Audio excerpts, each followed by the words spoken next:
One review. Book 101 is all about the books that I've read for the last 40 years. And today I have my special guest. He is the author of the book Christ Dying World, no other than Mr. G. Michael Hoff. Welcome to Book 101. Mr. G, can you please introduce more about yourself? Hi, Daniel. Yeah, my name is G. Michael Hoff, and I'm a USA Today bestselling author of 40 books. And I have been writing since 2012.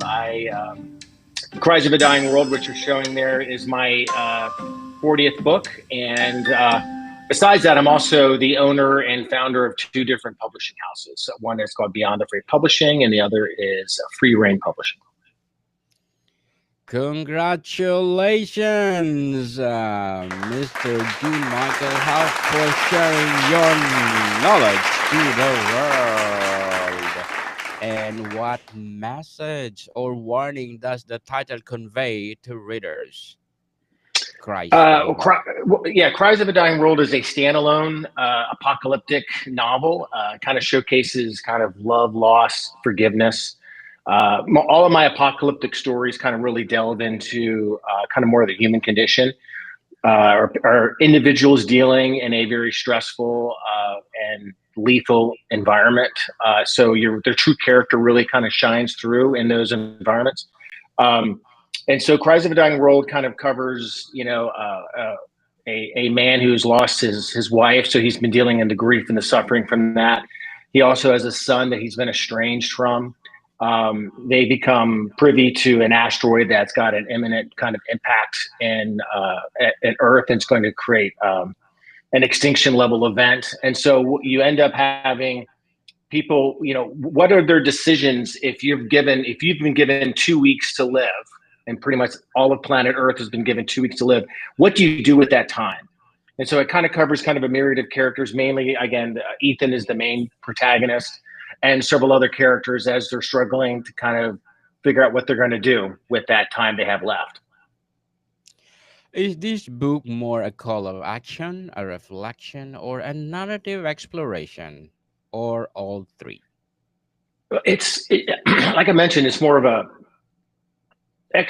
exploration of the human spirit and kind of what people do in human nature when faced with something as, I mean, could you imagine if you were told you only had 2 weeks left to live? What would you be doing, right? If you really pose that question, what would you do right now, Daniel, if you were told you had 2 weeks left to live? Well, for sure, I will spend all the money that I got and live to the fullest. Right? Live to And the fullest. some people would act out in violence because they don't know how to control themselves. Some people would just be distraught. Other people, I believe, would turn to God and try to find some higher meaning if they weren't already attached to some kind of spiritualism. Some people would probably turn against God because they would blame God for what's about to happen. So you'd have all this mix of emotions and reactions to an event like that.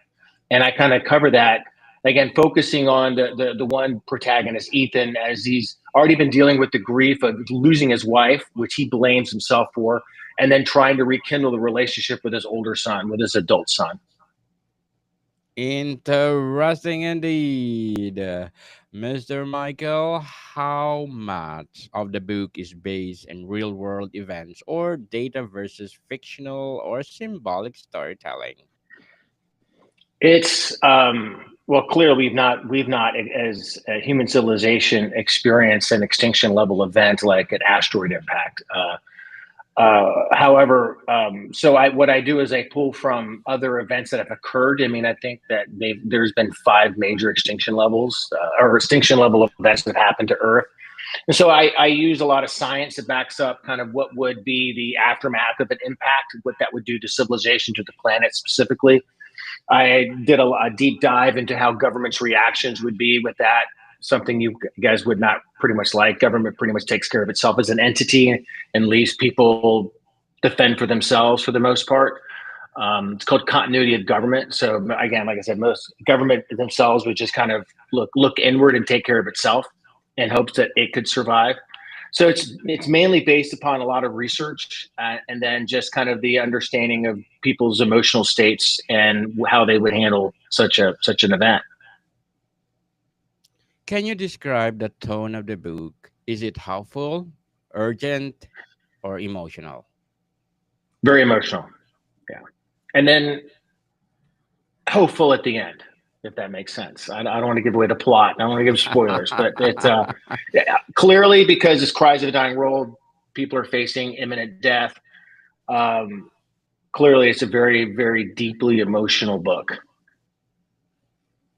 What kind of research or experiences helped shape the content of this book? Like I said before, I did a lot of research as far as kind of the aftermath of what would happen if an asteroid the size of the name of the asteroid is called Colossus. What something that size would do if it were to impact Earth. So I took a deep dive on that, and that's all featured in there. And then, as well as took a deep dive into research and how governments probably, but mainly because it takes place in North America, how they would handle kind of an emergency event like that. What would they do? And a kind of a little bit of a spoiler alert: the government actually knows this asteroid's been inbound for 5 years, so it's already been making arrangements for its own survival, and doesn't alert the general population until much later, and essentially weeks before it impacts, leaving everyone again left to fend for themselves.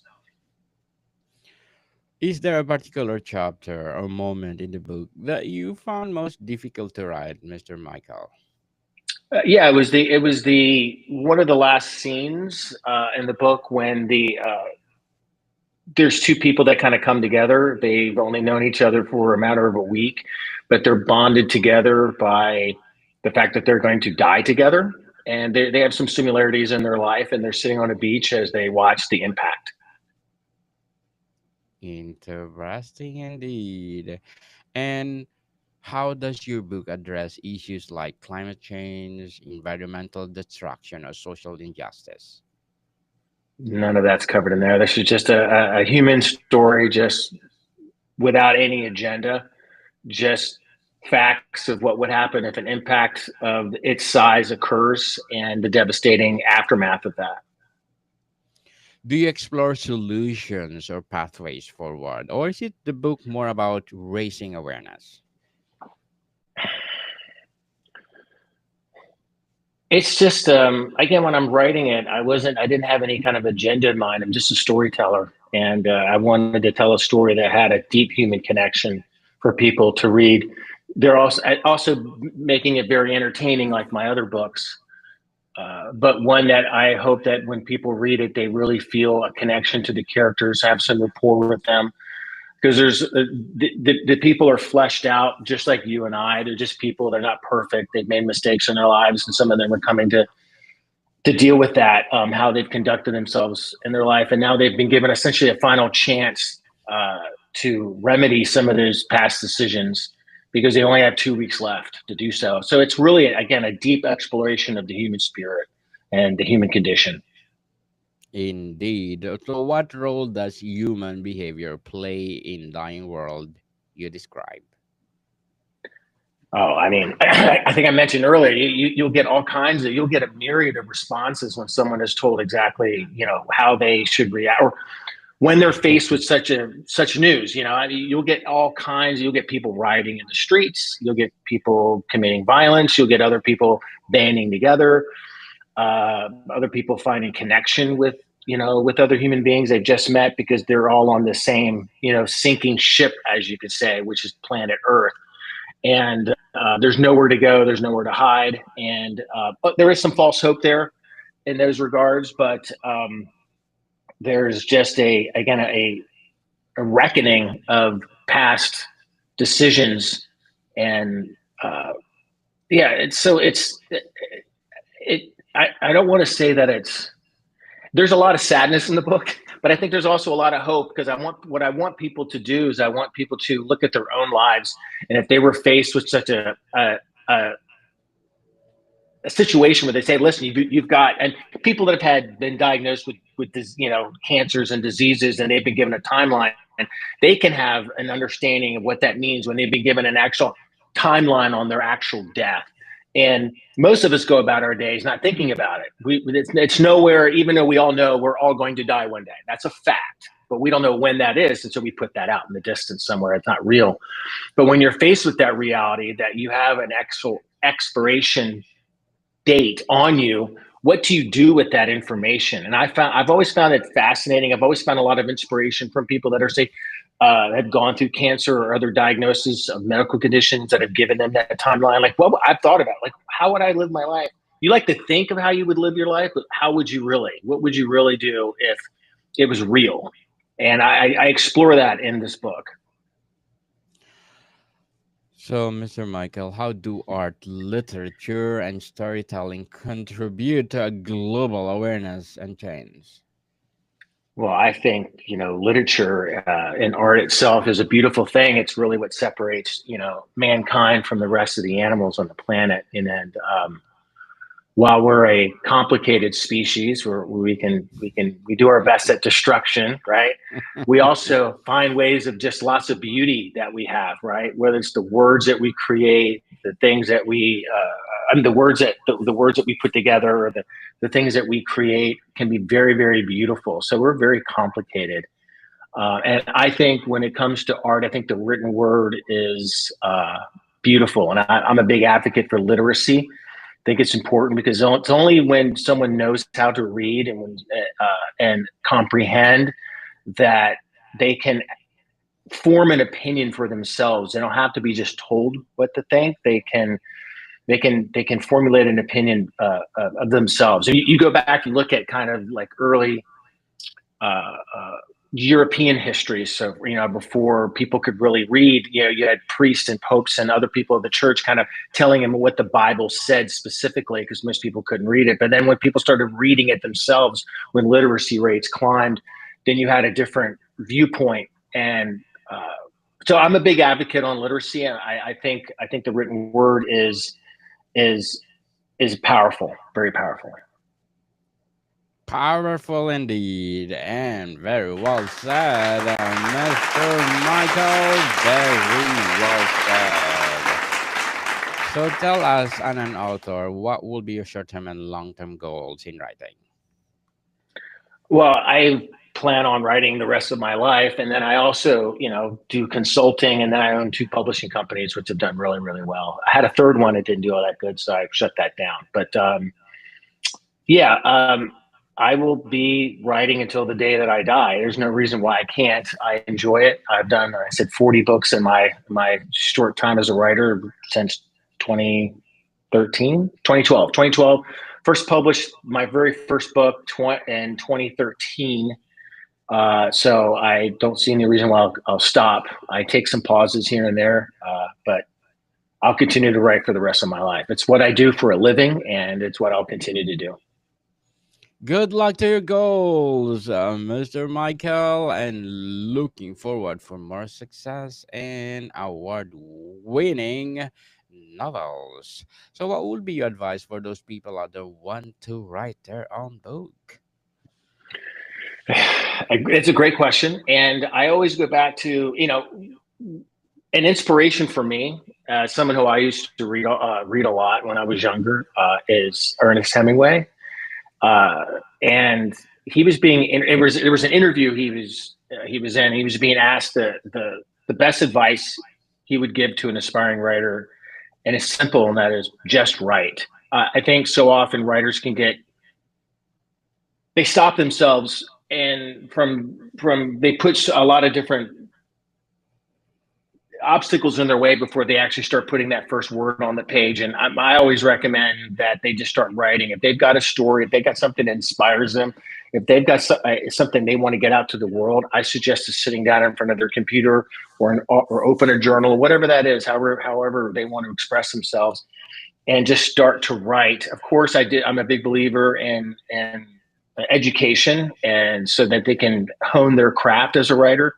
But you shouldn't stop or pause your desire to write until you've graduated a creative writing class, or you've got a degree in creative writing. I think it's important to just start writing and right away, and just express that as quickly as you can, just right.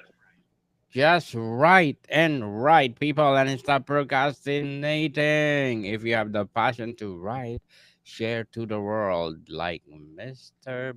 Michael or Mr. G. Michael Smith. So, Miss Huff, sorry. So, Mr. Michael, are you planning a sequel or companion book to continue the message of Christ of Dying World? I have thought about it, but right now it's just a standalone. I mean, there is. I'm not going to give away any spoilers, but I mean, we have an asteroid that's 6 miles wide that impacts the Earth. Pretty much anything on the surface of the planet's gone. But it's not to say there weren't some survivors. I think I've told the story I wanted to tell. To be honest with you, I don't think there's ever going to be a sequel to it. I think it stands on its own 2 feet as a standalone. I know, and the publishing world is really popular today. Is do a series and one book after another after another, and I've done that before to great Yes. success. But this is the story that I wanted to tell by itself about these characters, and I'd leave it up to the reader to kind of imagine what happens afterwards. It's really up to them to continue the story in their mind with those characters. Have readers shared any powerful reactions or personal reflection after reading the book? Yeah, they've been really moved by it. Yeah, Mm, yeah, indeed. it's really moved. Yeah. Is there a specific audience you wrote this book for? Activists, students, policymakers, or everyday citizens? Just human beings. Yes, because uh, end of the world is very important for all We're of all in us. this together, brother. I mean, it's just for human beings. I mean, clearly it's a genre that's not going to be appealing to everybody.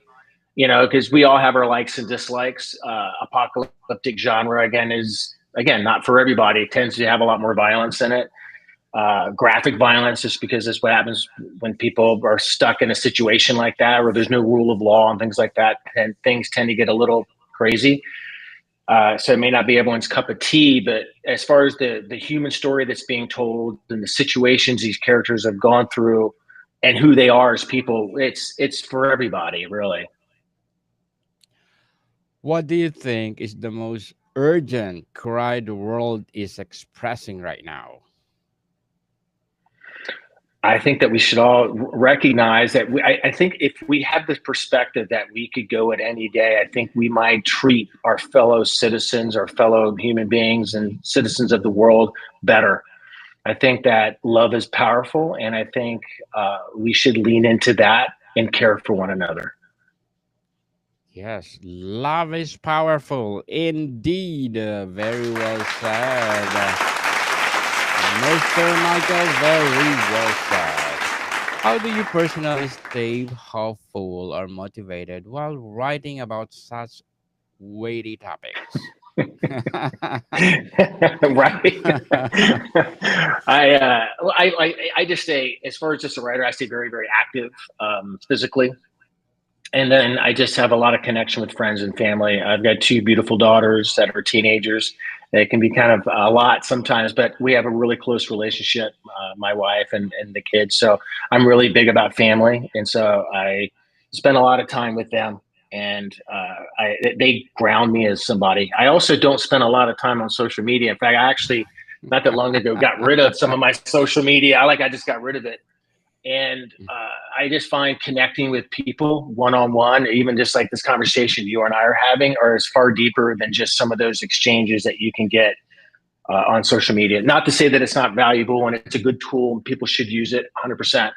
But I find I get grounded after dealing with such weighty topics just by, again, staying active, being in the world, being in nature, and then connecting with family and friends. Indeed, Mr. Michael. But before we wrap up our discussion for today, I'm inviting you to please do listen to my other podcast, people, because my abstract essays already in fifth season, abstract poetry in second season, and book 101 review for sure it's fifth season already. People, comedy 101 is second season, and food 101 in its fifth season as well. Geography 101 and love letters in its third season, and my baby podcast mental health 101 and movie 101 review as well as my music 101. It's in fourth season. So please do listen to them wherever you listen your podcast. So Mr. Michael, what actions, big or small, do you hope your book inspires in its readers? Yeah, again, going back to Cries of a Dying World, I think it's very simple. Take a reflect on your life. Where are you? How do you treat your fellow citizen? How do you treat your family? How do you treat people in general? That the stuff around us is just stuff. Things that we own is just stuff. I mean, I like it, but at the end, it's just stuff. And one day we're all going to clock out. So, what do you want to be remembered for too? I think that's important. I think creating legacy. I see you're creating legacy. What do you have? 48 hours in your day? Look at all the stuff you're doing. That's impressive. Thank you so Um, much. yeah. So that's one thing I know as writers, as content creator like yourself. One thing that we're doing is creating a legacy, and I like that word because that's what it is. And so it's important to create quality content, quality books, whatever that is. Again, I'll just use content as a word that encompasses everything. We create quality content that's timeless. That's legacy, and it'll outlive you, and that's a wonderful thing. Mr. G. Michael Hoff, thank you so much for your legacy to the world. And we are hoping for more and more and more success to all your novels. So, can you please invite our listeners to support all your amazing books? Yeah, I would just invite people to go if they want to find any of my books, they can find them at Amazon.com or check me out if they want to converse with me. Just visit me at gmichaelhoff.com. Yes, people, let's support Mr. G. Michael Hoff because if you support him, more and more and more best-selling novels to come. So, Mr. Michael, thank you so much for your time. Thank you, Daniel. I appreciate the opportunity. More to come, people. See you soon.